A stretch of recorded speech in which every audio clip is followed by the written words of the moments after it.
이번 전시는 이제 무한소라는 주제를 가지고서 작품 전시를 하게 됐는데요. 무한소라고 하는 제목을 많이들 물어보세요. 근데 무한소는 무한대의 반대의 개념이거든요. 그래서 점점 0에 가까워지는 숫자를 이제 무한소라고 하는데, 우연히 이제 제가 딸 아이한테 질문을 했어요. 유림아, 그 1이 있고 1 플러스 0이 있는데 1과 1 플러스 0은 틀리잖아. 그러니까 엄마는 이런 플러스 0에 대한 공간에 대한 이야기를 하고 싶은데 이거 제목을 뭘로 지으면 좋을까? 뭐 이러다가 그게 그 무한소 아니야? 이렇게 하다가 이제 제목을 짓게 됐는데 제가 이렇게 어떤 무각형이나 어떤 무한소나 이렇게 그 0에 가까워지는 숫자에 대한 개념에 대한 거를 좀 많이 이제 고민을 했던 시간들이 꽤 길었던 것 같아요. 그래서 이번에 설치해서 회화 작업을 풀면서 무한소라는 이제 제목을 짓게 되었고요. 오늘 이제 저 이번에 그 비평을 써주신 김유남 선생님, 그리고 이제 홍재승 건축가가 이번 전시를 보고서 여러 가지 이제 또 같이 견해를 아티스트 토크에서 나누면 좋겠다고 해가지고 이렇게 이제 같이 모여서 토크를 하게 됐고, 오늘 이제 전반적인 토크 진행을 홍 소장님이 해주실 거라서 마이크를 넘겨드리겠습니다. 두 가지 일을 크리틱 뭐 받으셨는 같은 것 같은데, 이제 그거 글하고 연관이 되고 또 전체적인 것도 설명을 드릴 텐데, 크게는 오늘 이 아티스트 토크를 이 진행적 측면에서는 먼저 그 발제라고 할까요? 비평이라고 할까요? 그걸 이제 김노한 선생님과 제가 각각 10분 이내로 먼저 좀 발제를 하고요. 그리고 나서 한 20분 정도를 토의라고 해야지, 뭐 토의는 좀 그렇고, 뭐 이제 몇 가지 이제 어떤 김마저 작가한테 이제 그 질문을 하는 거를 하고, 나중에 10분 정도는 여기 계신 분들 좀 의견 있는 뭐 질문이 이제 들어보는 걸로 하겠습니다. 그래서 한 1시간에서 1시간 10분 정도 이제 생각하시면 될 것 같고요. 제가 이제 이거를 이제 시작한 입장에서 조금 아티스트 토크 자체에 대한 의미를 조금 설명을 드리면은, 저는 굉장히 당연히 중요하다고 생각해요. 그 작가한테 굉장히 중요하다고 생각을 합니다. 사실은 이게 단순히 그냥 뭐 작가가 했었던 작품을 생각을 하는, 그 생각을 이야기하는 거라기보다는 이 아티스트 토크를 하고 저희가 여기 사실은 잇따라 존재하고 있는 이유는 그 작가가 어떤 생각을 하는지, 작가의 시선을 사실은 우리가 들어가서, 빙이라고 하기 좀 그렇지만 그의 세상을 보는 눈을 우리가 조금 빌어서 또 다른 세계에 대한 인식을 우리가 이제 좀 경험해 보는 거라고 저는 생각을 해요. 그거 자체가 굉장히 의미가 있다고 보고요. 관객 저희 입장에서는 그리고 또 하나는 이제 작가 입장에서는 그거 자체가 하나의 굉장히 중요한 바로미터가 된다라는 거죠.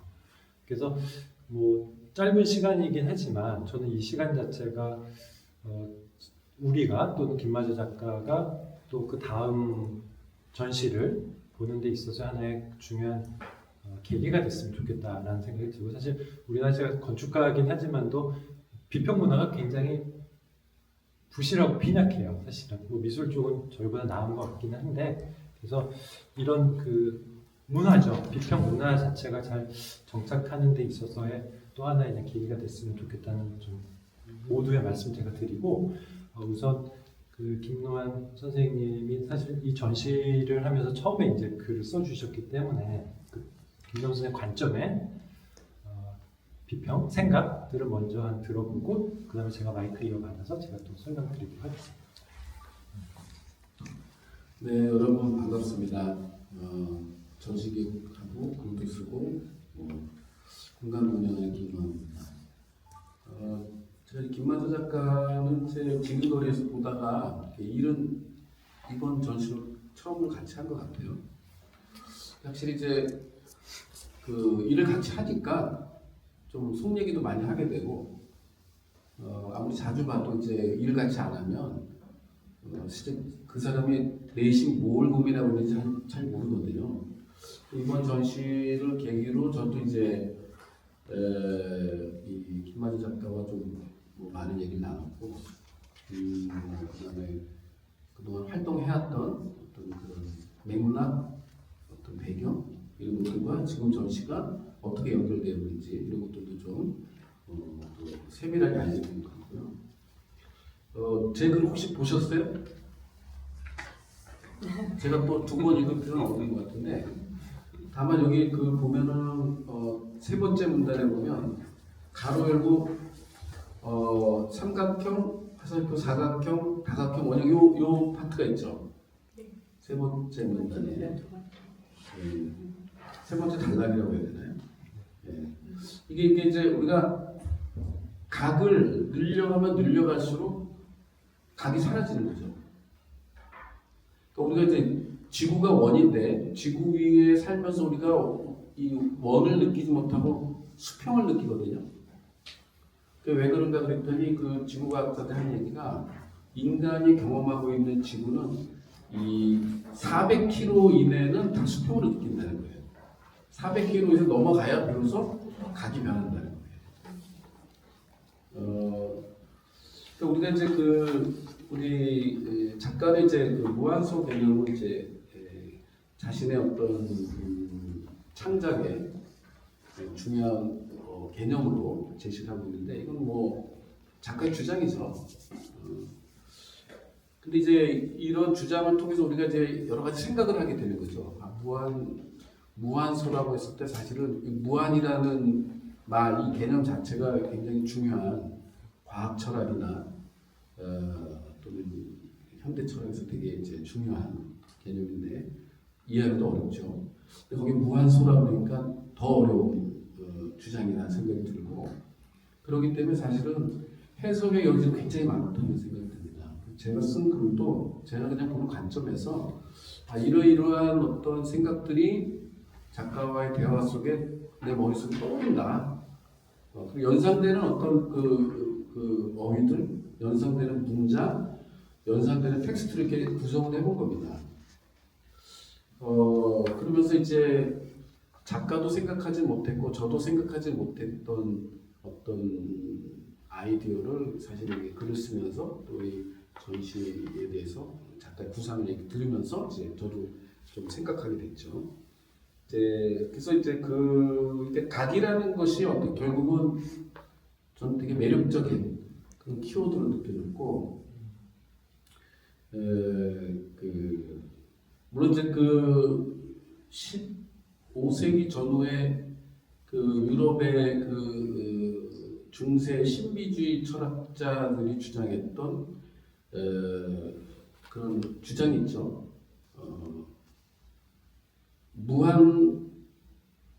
그러니까 대자연과 소자연이 통일된다는 거죠. 연결되어 있다는 거죠. 대자연과 소자연. 소자연은 인간이죠. 대자연은 우주고 또는 신이고. 그래서 저는 이 무한소라는 것은 어떻게 보면 무한대하고 결국 이제 쌍개념이기 때문에 같이 갈 수밖에 없는 거고. 근데 이제 이 현대 예술이든 또 그 이전의 예술이든 간에 예술은 기본적으로 표현의 문제거든요. 내가 어떤 아이디어나 개념, 관념, 발상, 통찰을 갖고 있어도 결국 그것이 어떤 형태로든 또는 어떤 물질적 변화를 통해서든 이 나의 바깥으로 외계로 표현이 돼야 되거든요.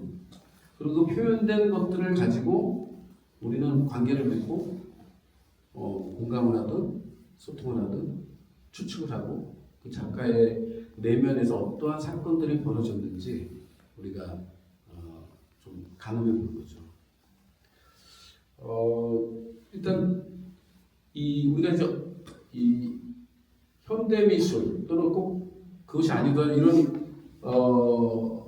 인간의 어떤 신체 활동이나 어떤 그 다음에 감각적인, 촉각적인 어떤 관계 속에서 만들어진 이러한 대상물들, 이러한 것들은 실제로 우리가 언어나 텍스트나 담론으로 다 담아낼 수가 없죠. 늘 빠져나간단 말이에요. 그래서 우리가 작품을 보면서 이 텍스트를 보고 텍스트를 보면서 작품을 봐야 우리가 이 과정을 반복해야 100%는 아니더라도 이 작가를 통해서 우리가 이런 경험을 좀 할 수 있겠구나, 이런 생각도 할 수 있겠구나, 어떤 그런 기회를 갖게 되는 거죠. 저는 이런 이 작가의 대화를 통해서 여러분들한테 해주고 싶은 거는 많은 현대미술가들이 활동하고 있지만 이러한 퍼포먼스죠. 이러한 관계성, 이러한 것들은 특히나 우리나라 미술계에서 요즘은 뭐 앞서 우리 홍 선생님이 얘기했지만 그 시장 담론과 공공미술 담론에 치여가지고 정작 이 작품에 온전히 집중하지 못하고 작가의 발상에 집중하지 못하는 우리의 어떤 이런 환경을 생각해 볼 때 되게 소중한 기회다, 이런 생각 저도 똑같이 하고, 그 다음에 제가 이제 김마저 작가의 글을 이제 쓸 때 아주 오케이 재밌게 썼던 거는 지금 보시면 이 뒤에 대표작이죠. 이 큰 작품이, 그리고 이 작품, 또 이런 작품들이 보면은 많은 작가들이 저도 지금 활동하는 걸 알고 있지만 이렇게 누가 비슷하다라거나 이런 느낌 별로 잘 받질 않아요. 되게 독특한 어떤 그런 감각, 감수성을 보여주고 있다. 그게 되게 중요하다. 이런 텍스트는 사실은 거들 뿐이죠. 거들 뿐이고, 지금 여러분이 이제 지금 이 엉덩이로 이 촉감을 느끼고 있잖아요. 이 실타래. 근데 사실 이런 것도 어떤 의미에서 보면 우리가 이제 뭐 요셉 보이스의 그 펠트천이라든가, 아니면 요즘 또 다시 주목받고 있죠. 누구죠? 루이스 부르주아의 어떤 그런 아주 독특한 촉각적인 그 재료들 쓰는 거. 그러니까 사실은 어떻게 보면은 우리가 집중해야 될 것들은 그런 게 아닌가. 지금 내가 이렇게 실제 이렇게 접촉하면서 느끼고 있는 이 감각, 이게 어떻게 우리가 소비하고 있는가, 또는 다루고 있는가. 저는 이런 게 되게 중요하다 생각을 합니다. 저는 여기까지만.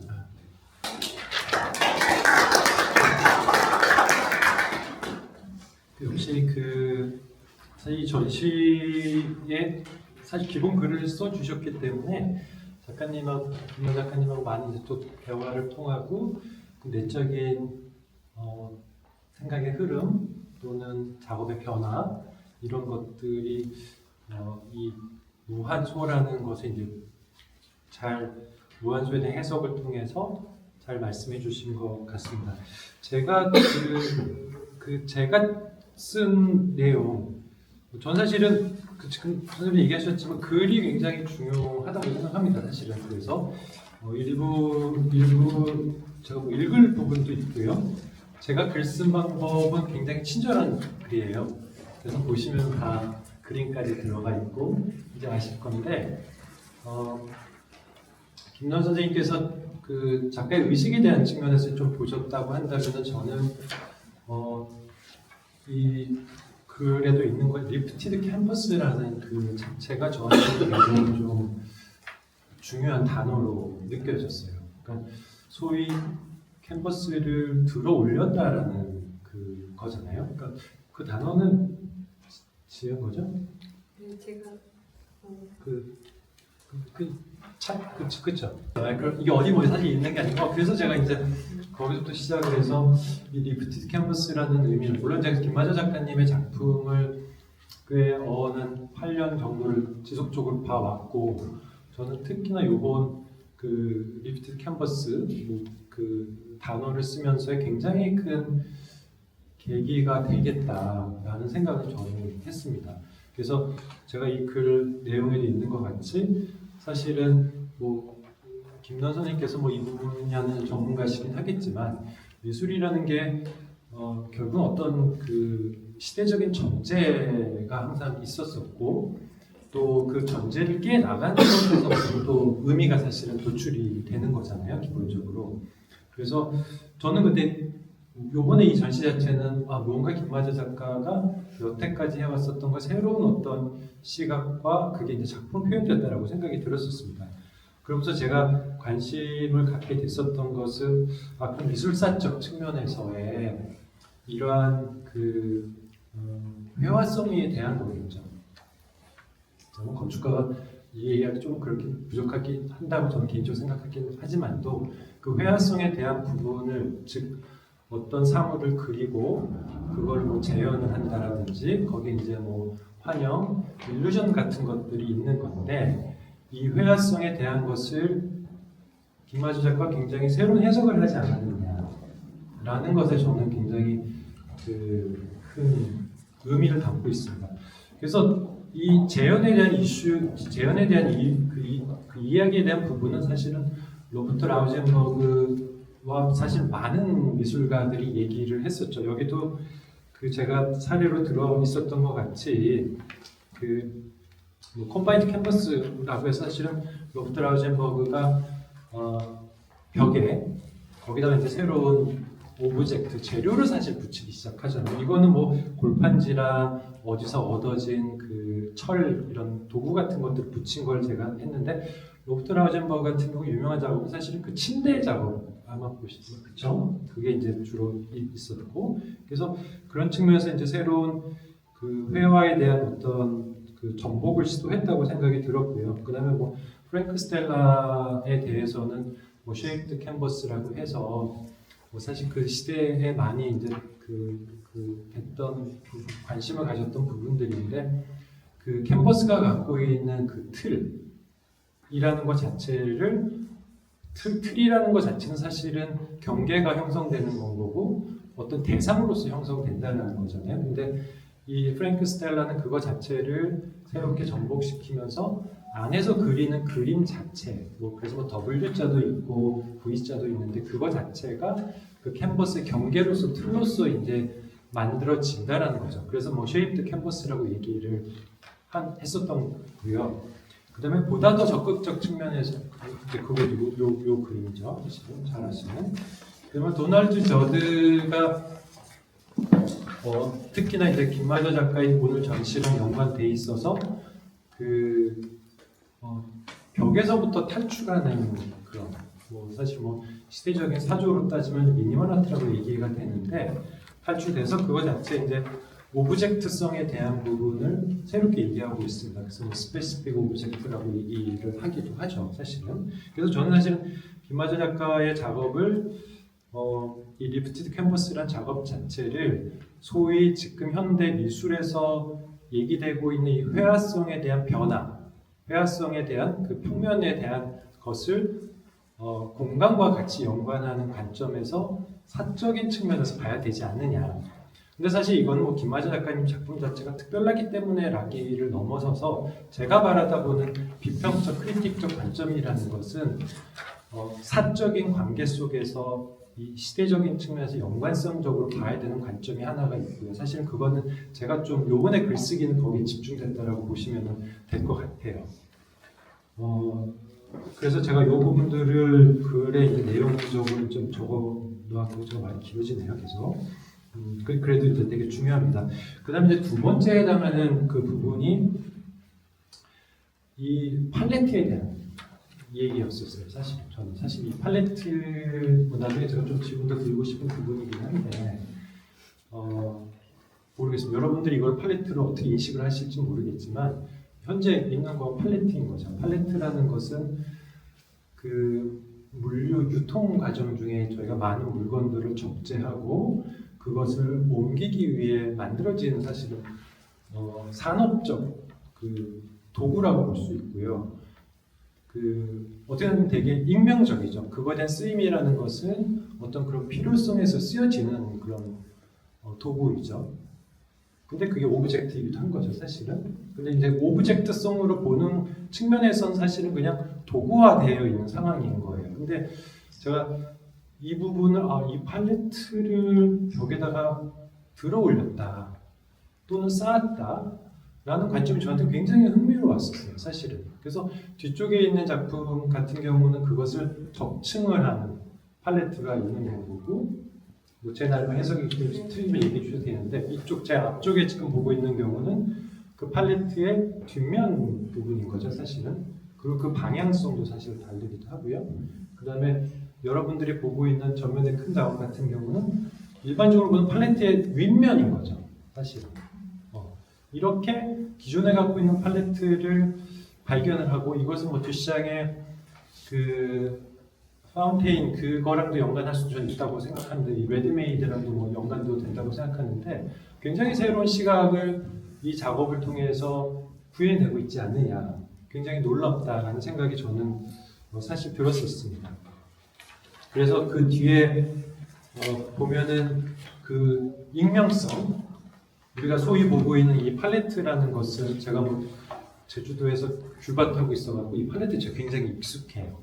많은 물건은 이렇게 나무로 되어 있기도 하고, 그것을 MDF로 만드는 경우도 있고, 산업화되어 있는 경우는 막 플라스틱으로 만든 경우도 있죠. 그리고 이제 요 맨 오른쪽에 있는 거는 아무도 김 작가님이 뉴욕에서 찍은 사진 같기도 해요. 얼마나 이 세상에 이 팔레트라는 것이 많이 사용되고 있고, 각각의 그 지역마다 다른 재료로서, 다른 방식으로서 우리 삶 속에 있는 것이 지금 미술관에 이제 리프티드 되어 있다라는 것 자체에 대한 그 의미가 저는 굉장히 크다라고 생각하고 있습니다.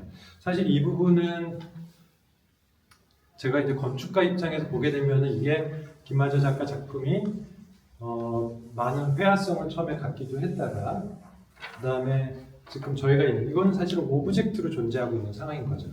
공간 속에 사실은 독립적으로 있는 오브젝트화 되어 있는 상태를 볼 수 있고, 그 전의 작업들을 보게 되면은 여기는 없지만 벽면의 회화성을 갖고 있는 평면과 거기서부터 돌출되어 있는 오브젝트가 같이 조우하는 경우도 있었어요. 사실은 이 전전 작업들이 사실 그렇기도 한 거죠.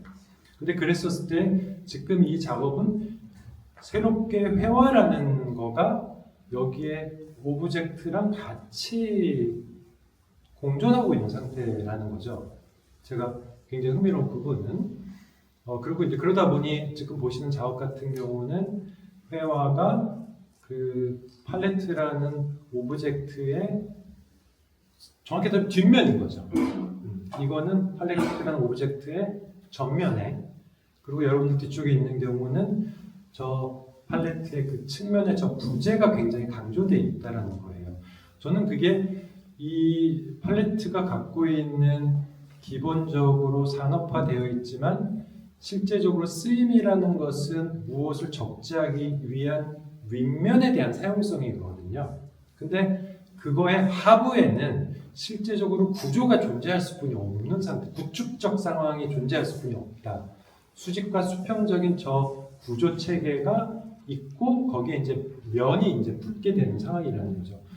근데 그것을 김 작가님이 새로운 관점으로 보고, 그 어느 부분은 저 어떻게 얘기를 해야 될까? 저 구조 부재 마구리면이죠. 마구리면을 하얗게 색을 칠했다.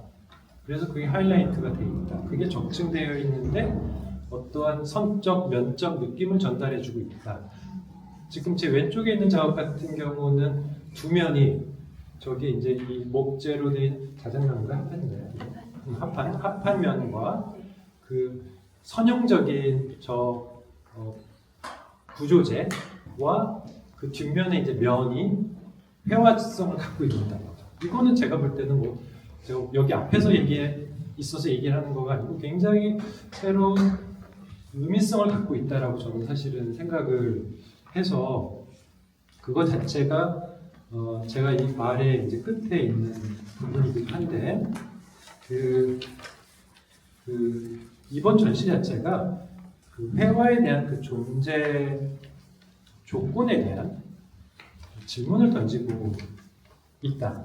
그리고 그러면 결국은 그 회화는 어떤 방식으로 존재할 것인가?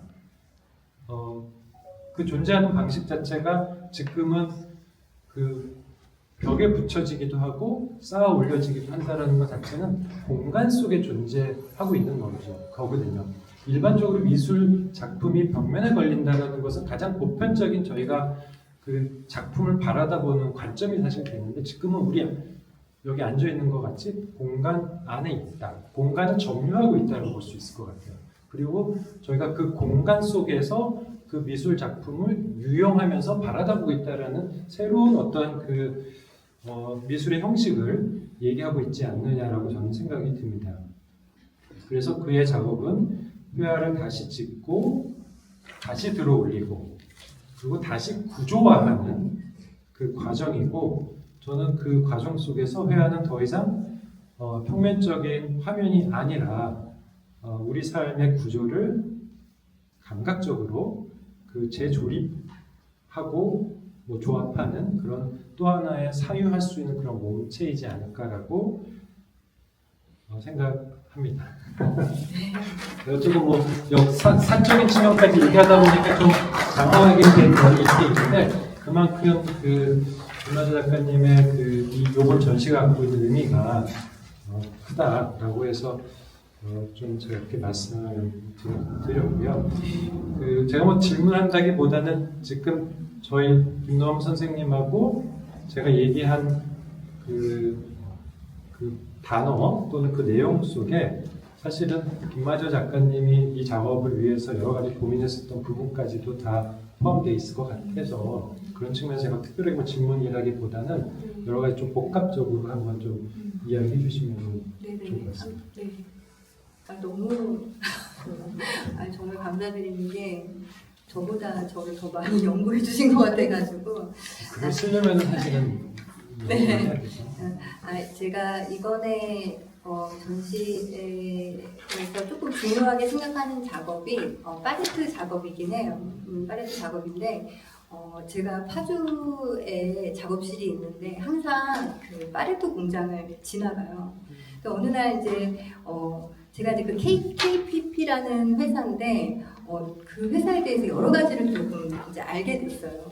그 KPP 회사는 코리아 파레트 풀이라는 어떤 그런 물류 회사였는데 제가 생각한 것보다 엄청난 그 구조를 갖고 있는 회사였어요. 근데 그 중 하나가 이제 그 파주 물류센터에 있는 거고 거기는 풀이라는 거는 이게 보관하고 그 다음에 대여해주고 다시 세척해서 다시 회수하고 뭐 이런 식으로 어떤 풀링이라는 이 물류 팔레트는 그런 개념을 갖고 있더라고요. 그래서 이제 그 회사를 지나갈 때 제가 이제 팔레트를 산다고 하고 여기를 좀 구경을 해야겠다. 그러고서 이제 매번 팔레트를 가서 구경을 했거든요.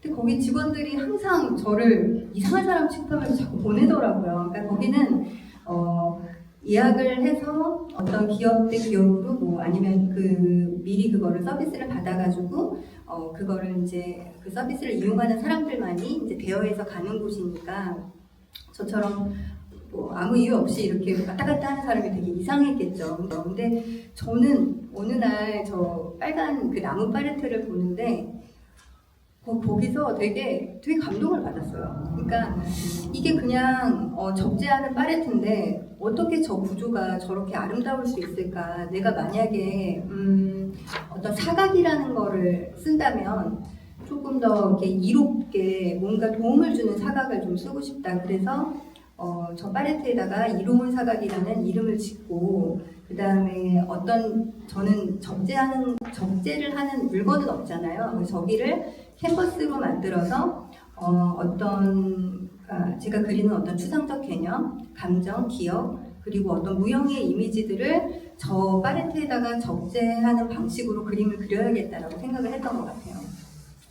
그래서 이제 그 팔레트를 잘 관찰해가지고 사진을 찍어가지고 이거를 이제 어떻게 만들까에 대한 고민을 했는데 사실 그거를 아예 대여를 해가지고 빌린다고 대여를 해서 거기다 직접 그림을 그릴까 아니면 이거를 다시 내 방식으로 캔버스화해서 만들까에 대한 고민도 했었고 결론적으로는 캔버스로 만들자라는 결론이 돼서 이제 그 만들기 시작했는데 거기는 약간 비밀이 있는데 그 적재하는 물리용 팔레트는 저 그 나무의 높이가 150, 그러니까 15cm 정도가 돼요. 근데 제가 지금 만든 저 팔레트 높이는 67cm예요. 그러니까 사실 지게차가 저기다가 이제 발을 이렇게 넣거든요. 발을 넣으려면 150cm는 그러니까 15cm는 확보가 돼야 돼요. 근데 저는 저기다가 물류를 물류를 얹어서 이렇게 적재하는 게 아니기 때문에 내가 그 15cm라는 그 공간에 대한 거에 대해서 되게 고민을 많이 했던 것 같아요. 그래서 임계점을 찾자.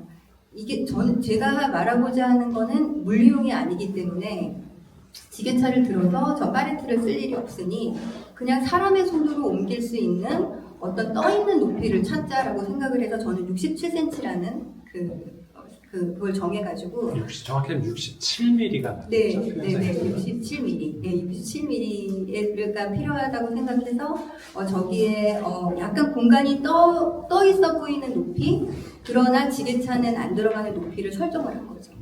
그래서 저기는 사실 실제 지게차가 들어가지는 못해요. 그렇지만 어떤 떠 있는 구조를 갖기에는 적절한 높이라고 저는 생각을 했어요. 그래서 이제 팔레트를 가지고서 이제 회화를 만들었는데.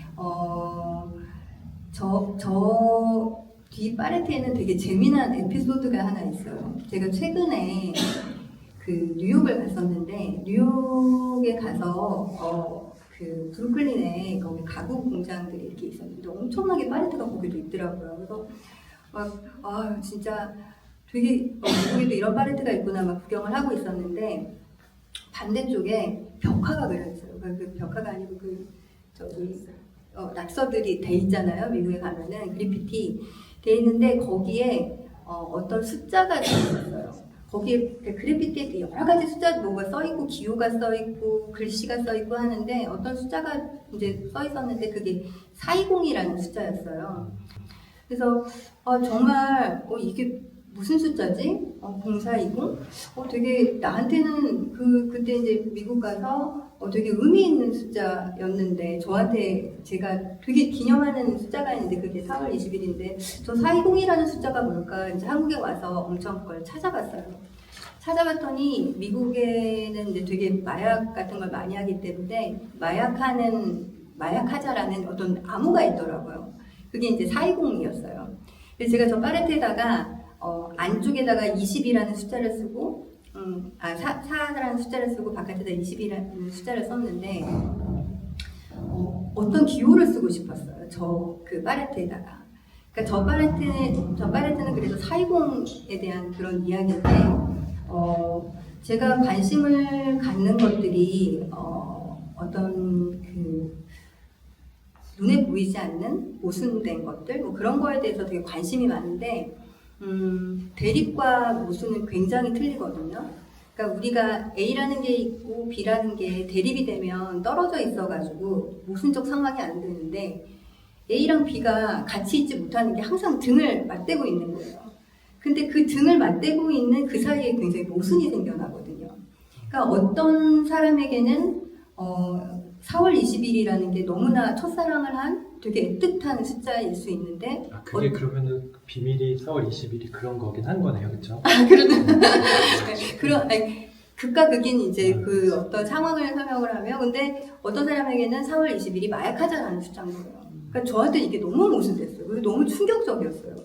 그래서 저 팔레트에다가 제가 지금 여기 그리는 것도 굉장히 어떤 모순된 상황들을 어떤 사건이나 그런 것들을 그린 것들이 많고 그리고 저기 팔레트에는 사실 맨 처음에 되게 많은 안무들을 썼었는데 그 기호 하나를 몇 개를 남겨놓고 이제 다른 것들은 다 지웠었고 그리고 이제 그 뒤집어서 팔레트를 그렸는데 이게 되게 신기하게 제가 가구를 하는데 약간 책장 같은 거예요. 그리고 저기 보면은 저 공간에다가 뭔가를 하나 둬도 그냥 뭐 핸드폰을 올려놓든지 자기가 좋아하는 책 한 권을 올려놔도 될 만한 공간들이 생기는 거예요. 그래서 아, 저 뒷면도 되게 매력적이다라는 생각을 했었고, 그래서 제가 회화를 그릴 때 책가도를 시작을 했는데 또 시간을 지나서 공간에서 퍼포먼스를 하고 설치를 하고 다시 회화에 왔을 때 또 비슷한 구조를 만나서 그것도 되게 좀 신기한 경험이었던 것 같고요. 그리고 이 파레트는 제가 이제 되게 여기서 조금 더 이거를 나아가야겠다라고 생각을 한 게, 미국에서 스타벅스를 갔는데 어떤 건장한 남자분이 있었어요. 근데 거의 여자 옷을 다 입고 있는 거예요. 여자 옷을 다 입고 분명히 이 사람이 하는 것들은 남자인데 어떤 의상만 여자 옷을 입고 있는 거예요. 그래서 제가 얘기를 쭉 들어봤더니 요즘에 미국에서 굉장히 분류되지 않는 제3에 대한 성이 있다고 하더라고요. 그러니까 성을 선택하지 않는 사람들이 되게 많은 거예요. 그리고 하물며 이렇게 오른쪽과 얼굴까지는 뭐 남자고, 가슴부터 뭐 배까지는 뭐 여기까지는 남자고 여자고, 이런 식으로 자기 몸의 어떤 부위를 다 이렇게 성을 이렇게 나눠서 매긴다고 하는 거예요. 근데 과연 이제 제가 캔버스로 돌아갔을 때 회화에서 자유로운 건 뭘까? 벽에 고정돼서 이게 이동하지 않고 어떤 누군가에서 보여지는 관점 하나를 가지고서 이렇게 되는 것, 이걸 자유롭게 하려면 어떤 방법이 있을까를 되게 고민을 했던 것 같아요. 그래서 전 작업은 조형이랑 실로 붙이기도 하고 했었는데, 이번에 저 파레트가 굉장히 좀 유용하게 생각이 됐던 게 뭐냐면, 쟤를 쌓아놓으면 마치 여자가 남자로 변하듯이 역할이 바뀌는 거예요. 그러니까 분명히 제가 회화였는데 쟤를 쌓아서 보면 설치가 되고, 그 다음에 어떤 조형이 되고, 쟤를 다시 벽에 붙이면 캔버스가 되는 거예요. 그래서 이거 너무 재밌다.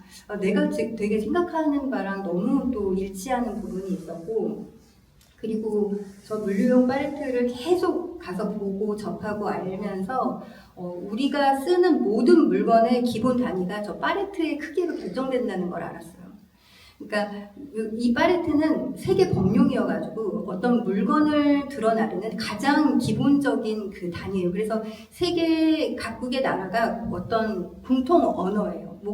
언어가 뭐가 없어도 이 파레트라는 거는 그냥 공통적으로 물류를 왔다 갔다 하면서 실어 나르는데 그냥 하나의 어떤 언어가 돼 있고, 그 다음에 파레트라는 거는 어떤 본인이 자기가 어떤 물건의 구조가 되어주잖아요. 그 구조가 되어주는데, 그러니까 그 구조적인 역할을 하는 거, 의미 없이, 그리고 어떤 자기의 그런 거 없이 어떤 그 역할을 해주는 거, 그런 거에도 되게 관심이 많았던 것 같아요.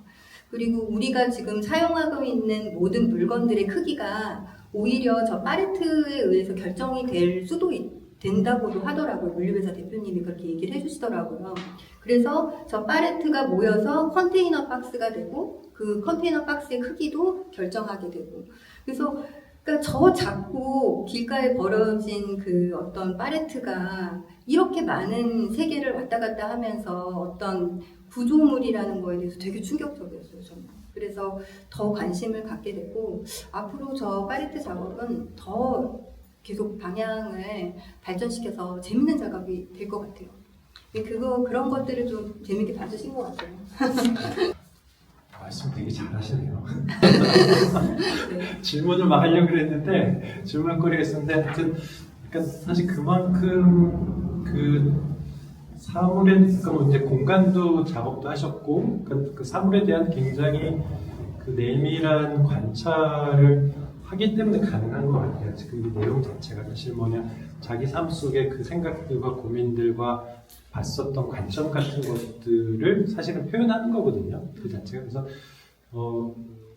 그거 막 글로만 정리해도 될 것 같다는 생각이 네. 제가 쓰긴 했지만도 정말 해석적 측면인 것 같고, 김남 선생님께 제가 마이크를 넘기면서 하여튼 편안하게 지금 얘기했던 관점이든 또 생각이든 전해 주시면 좋겠습니다. 네, 두 분이 아주 이 말씀을 잘 해주셔가지고 저도 아주 흥미롭게 들었습니다. 근데 이제 이런 생각이 들었어요. 처음에 이 전시 준비할 때 그 김만지 작가가 이제 회화를 하고 싶다. 그래서 한동안 이제 이 구조적인 작업들, 오브제나 가구 형태가 됐든 건축이 됐든 공간을 다루는 이런 작업을 하다가 회화를 하고 싶다고. 사실 회화라고 하면 우리가 떠오르는 여러 가지 회화다움이라는 여러 가지 관념들이 있죠. 어떻게 보면은 회화에 대한 우리의 경험이 있습니다. 공통 경험이 있고, 또 조금 더 나아가면은 회화는 하나의 제도라고 할 수도 있어요. 그렇죠. 미술 장르 중이나 가장 형식적으로나 가장 역사가 오래됐고, 또 가장 개념적으로나 논리적으로 잘 정교하게 구축되어 있는 세계가 또 회화의 세계죠. 그래서 저는 작가가 이렇게 하고 싶은 거 도전한다고 하면 저는 주로 말리기보다 이제 응원하는 편이니까 망해도 괜찮다.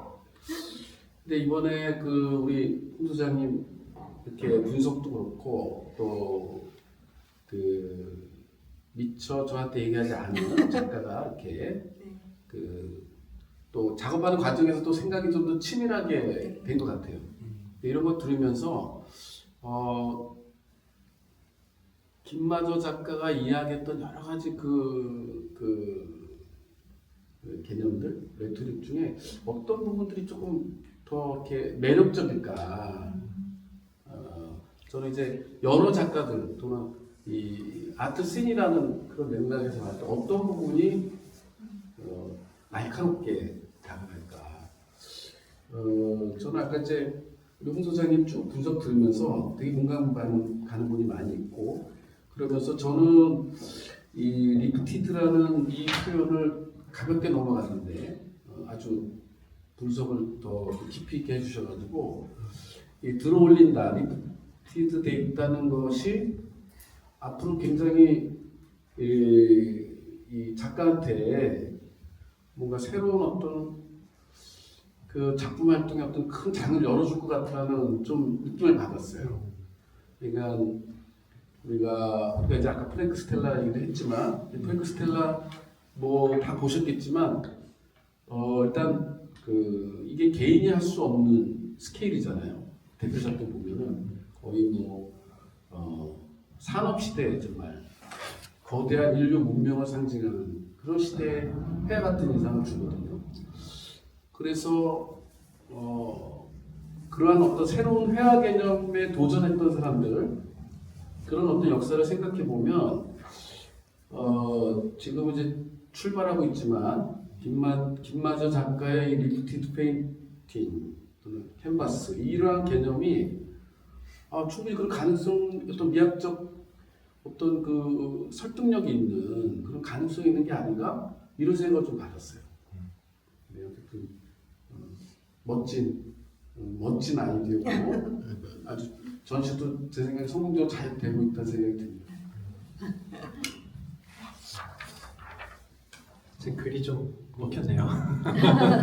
저는 그 단어 같은 굉장히 중요하다라고 생각이 이제 들었었던 부분이고, 그거에 대한 사실 작가를 응원하는 입장에서는 저희가 다 응원하잖아요. 응원하는 입장에서는 그거에 대한 확장성에 대한 부분이죠, 사실은. 근데 이제 지금 얘기했던 이런 요소들이 이 작가한테는 확장적일 것 같다는 생각이 드는 거예요. 되게 우리가 평소에 보는 산업화되어 있는 오브젝트가 새롭게 미술관에 또는 미술관 외부에 조각적 형식으로 부조 형식으로 존재한다라는 거죠, 사실은. 그래서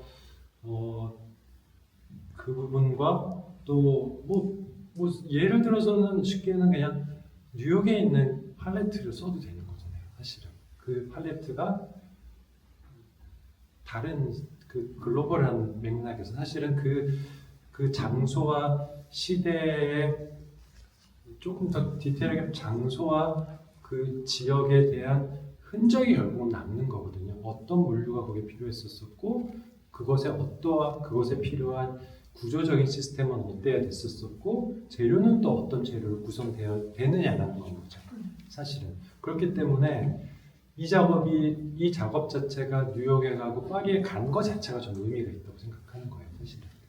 한국에서 만들어진 또는 한국에 있었던 팔레트가 또는 뉴욕에 있는 게 여기 올 수도 있고 또는 다른 장소와 시간대가 같이 모일 수도 있지 않느냐 그런 이제 저는 사실은 그 확장적 측면에서 그 부분이 굉장히 저는 기대되는 부분인 거고 뭐 제 의견대로 하진 않겠지만 그래도 그 부분이 저는 제가 또 다음 전시를 볼 때 또 관심 있게 볼 부분이지 않을까라는 생각이 드는데 맞나요? 사실 그 파레트 공장에 가면 되게 이렇게 겁이 날 정도로 건물 같아요. 엄청 쌓여있죠. 엄청 쌓여있고 정말 아파트 단지에 들어가는 진짜 느낌을 받고 약간 이렇게 무서운 느낌? 근데 제가 저 이번에는 이 정도의 스케일로 이렇게 작업을 했지만 다음에는 정말 공간에서 파레트 같은 건물에서 그 건물 안을 마치 건물을 관찰하듯이 그렇게 좀 설치 작업도 좀 하고 싶고요. 그런 기회들이 좀 많이 생겨서 작업을 더 많이 할 수 있는 기회들이 좀 많이 생겼으면 좋겠습니다. 좋습니다. 그 마지막 파트로 좀 넘어가고요. 저희가 이제 설명은 충분히 드린 것 같고, 뭐 사실 오늘은 뭐 작가님 생각이 의견, 이야기, 목소리가 중요하기 때문에 그 여기 우리 플로어에 앉아 계신 분들 중에 뭐 또 저희 얘기를 듣고 또는 뭐 작가님 이야기를 들었을 때 뭐 질문이 있을 수도 있고 궁금한 점이 있을 수도 있고 또는 본인의 생각에서의 또 본인의 경험에 의해서의 뭐 또 조언도 있을 수도 있을 것 같기도 하고 그래서 몇 분 정도 얘기를 좀 들어보도록 하겠습니다. 안 그럼 제가 나중에 이렇게 자청하면서 제가 시킬 거고요. 일단은 혹시 필요하신 분이 마이크를 잡고 싶으신 분이 있으면은 간단하게 두셔갖고 여기 잠깐 봤어요 제가. 내부자한테 이렇게 주시는 저 개인적으로 궁금한 거는 마저 작가님 작업을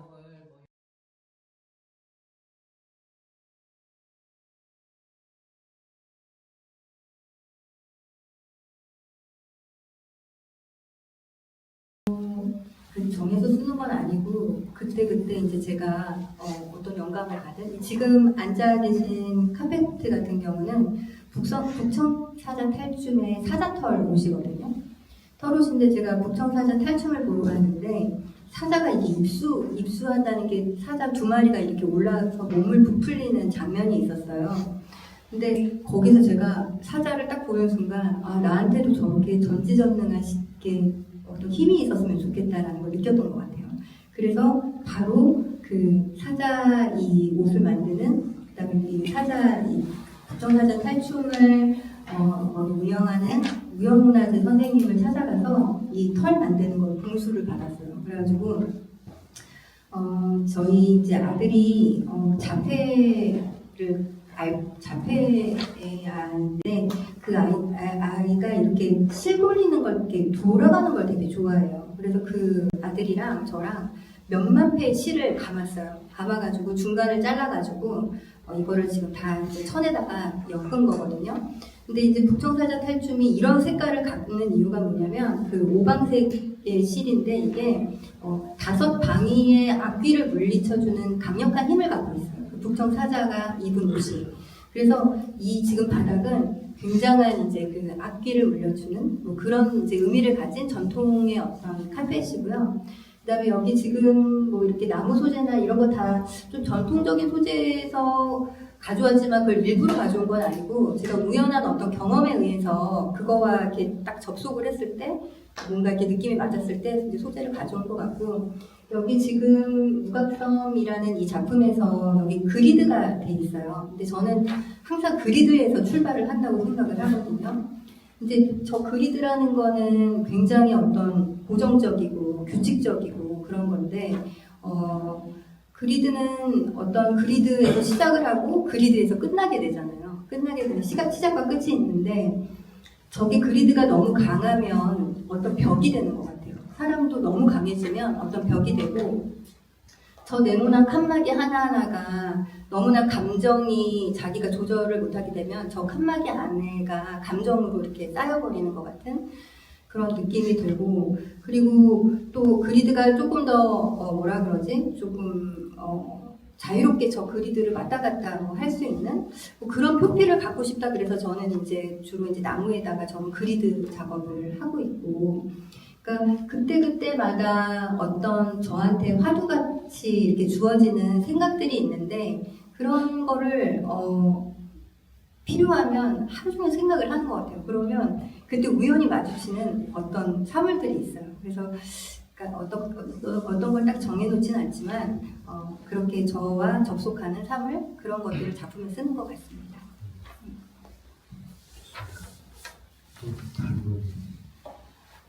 갑자기 많아졌다. 이렇게 네, 저 설명 너무 잘 들었습니다. 여기 작업 지금 얘기하신 거가 뭐 지금 뭐 벽면에 걸려져 공간화가 돼 있다라는 이렇게 그런 얘기신 거죠? 네, 그 구조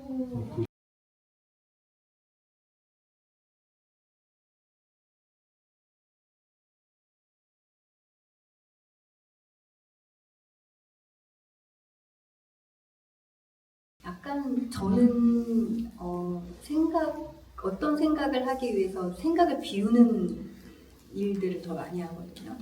그러니까 뭔가를 저는 생각하는 걸 저한테 물어보면은 저 생각하는 걸 제일 좋아한다고 얘기를 하고 제일 잘한다고 얘기를 해요.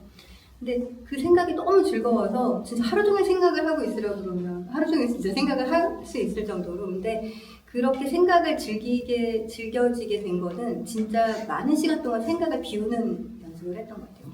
그 무한소라는 개념도 그 영에 수렴하는 것에 대한 이야기잖아요. 근데 어떤 영에 수렴한다는 것은 어떤 생성과 소멸이 그 안에 계속 진동하고 있거든요. 마치 파동처럼. 그러면 그 영에 가까워지는 어떤 그 감각들, 그런 것들을 저는 이제 명상을 통해서 자주 이제 하곤 하는데, 그렇게 되면서 어떤 생각을 끊어내는 그 어떤 공간들, 그 공간이 굉장히 많은 생각들을 또 떠올려주게 하는 것 같아요. 그래서 제가 어떤 것을 좀 집중해서 생각을 하고 싶으면 굉장히 많은 이미지가 좀 이렇게 생성이 되는 것 같아요. 그래서 그러니까 사실 뭐 여기 어떤 깊이를 주고 뭘 해야지 이게 아니고요. 그냥 사실 그냥 그 이미지가 이렇게 찍히면 아 이걸 이렇게 해야지라고서 그냥 좀 약간 실행하는 그런 것 같아요. 그러니까 막 여기다가 뭘 깊이를 두고 뭘 어떻게 해야지가 아니고 그냥 약간 네. 그 제가 좀 해설을 좀 하면은 그 지금 요 작업들이 아까 얘기한 것 같이 뒷면이잖아요, 사실은. 그렇게 됐을 때 조금 한 단계 가면은 저기 수평적인 저런 부재도 있고 앞쪽에 붙어져 있는 면도 있고 저 뒤에 붙어져 있는 면도 있는 거예요. 저는 사실 이걸 보면서 제가 글 썼을 때 관점은 사실 그렇지 않아서 자세하게 얘기하진 않았는데, 예를 들어서 아까 김 작가님이 책가도 잠깐 얘기를 했었던 그 부분들, 그리고 아마도 뭐 초기 작업들은 책가도랑 연관된 작업도 하셨잖아요. 근데 제가 사실 한국의 동양의 책가도를 생각해 보면은 엄청난 대단하다고 생각이 들어요. 각각의 갖고 있는 그 공간마다의 그 제가 건축적으로 얘기하면 다시점적이죠. 하나를 딱 설정해서 서양 사람들 같이 원근법적인 그 중심을 갖는 게 아니고 각각의 생각의 파편들을, 그래서 팔레트를 뒤집었을 때 결국은 그 안에 이제 또 하나의 이제 저런 생면들이 생면이라기보다 면이 존재한다. 그랬었을 때 그 결국은 작가 입장에서는 어느 면을 선택을 할 것인가, 어느 면을 내버려 둘 것인가가 저는 되게 중요한 생각일 것 같아요. 그리고 어떤 방식으로 채울 것인가, 거기를 무엇을 담을 것인가. 사실 우리가 갖고 있는 기억들이, 뭐 작가가 갖고 있는 기억들이겠죠, 그렇죠?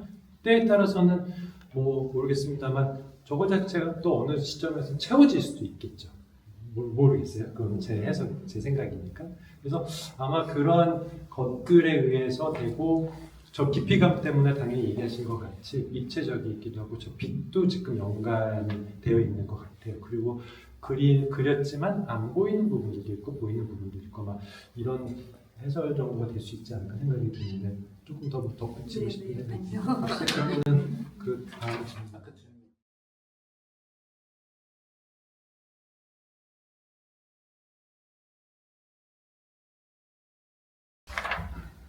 그 클라이언트는 참 잘 만나야 되고요. 그러면 약간의 아트를 실현할 수 있는데 참 그러기 쉽지 않은 거고요. 작품은 사실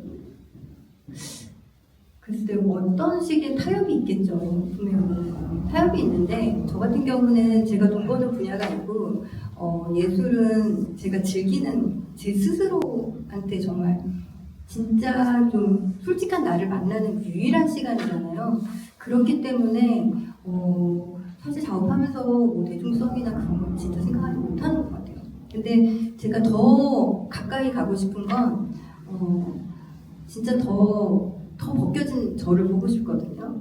그래서 그렇기 때문에 명상도 계속 하는 것 같고 좀 그러니까 그 시간 그렇게 대면했을 때 자기를 대면했을 때 그 충족감이 사실 뭐가도 바꿀 수 없는 것 같아요. 그래서 작업을 하는 것 같아요.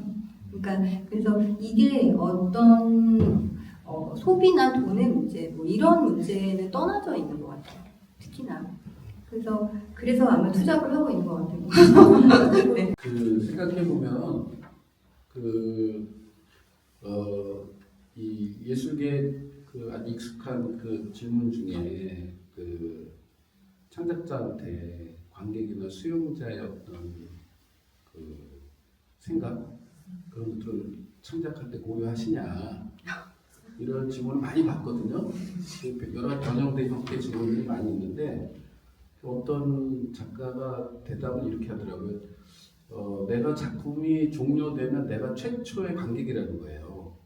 작가 자신이. 그러니까 작가 자신이 붓을 놓는 순간 창작자가 아니라 거기서부터 배제된 타자가 되어버리는 거죠.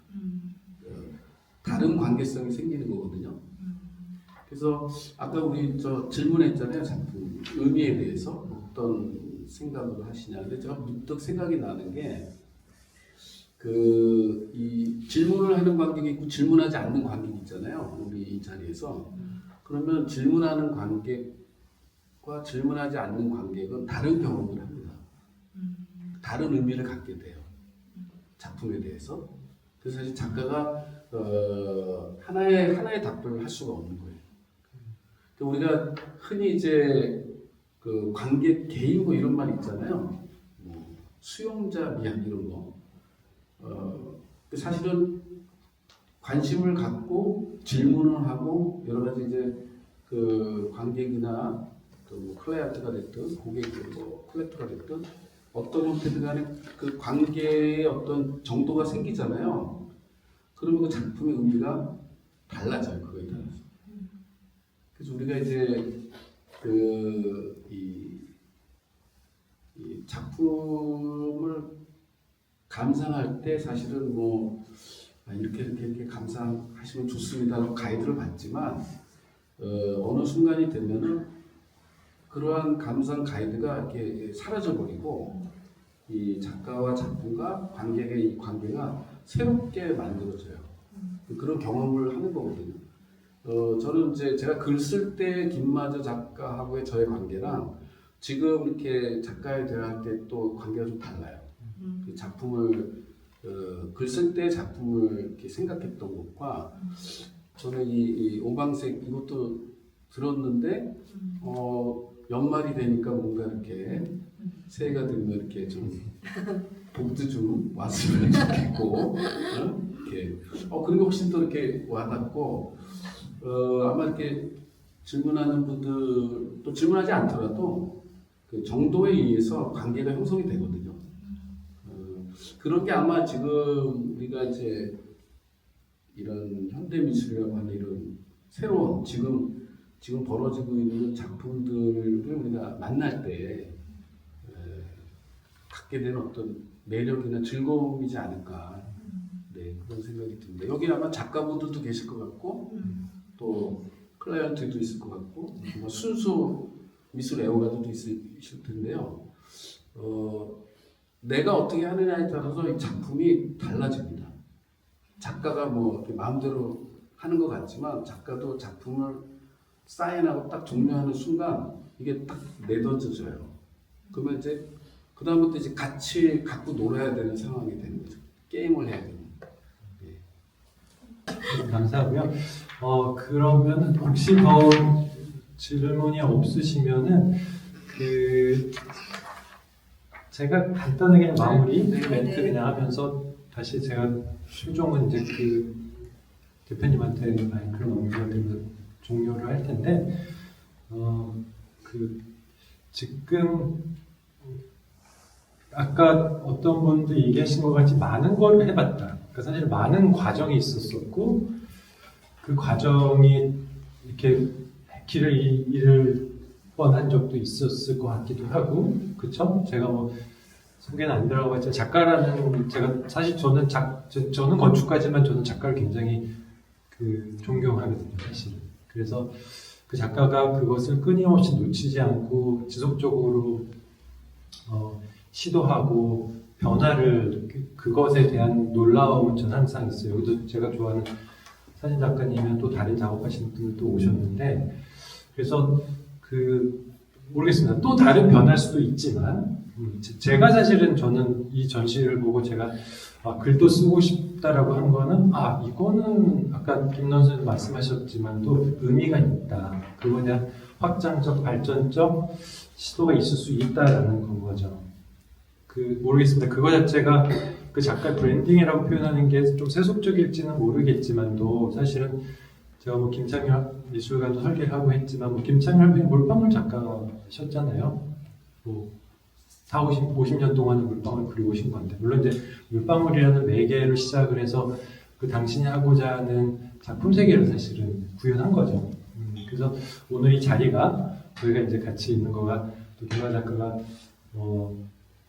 아마도 팔레트 작가로서 조금 이 작업 여태까지 여러 과정을 통해서 이쪽에 대한 지속적인 시도가 될 수 있는 그런 또 계기에 우리가 같은 공간에 있지 않을까라는 생각이 들면서 오늘 마이크 드릴까요? 아니면 오늘 이렇게 와주신 분들께 감사드리고 마지막으로 우리 오프닝도 해주셨습니다.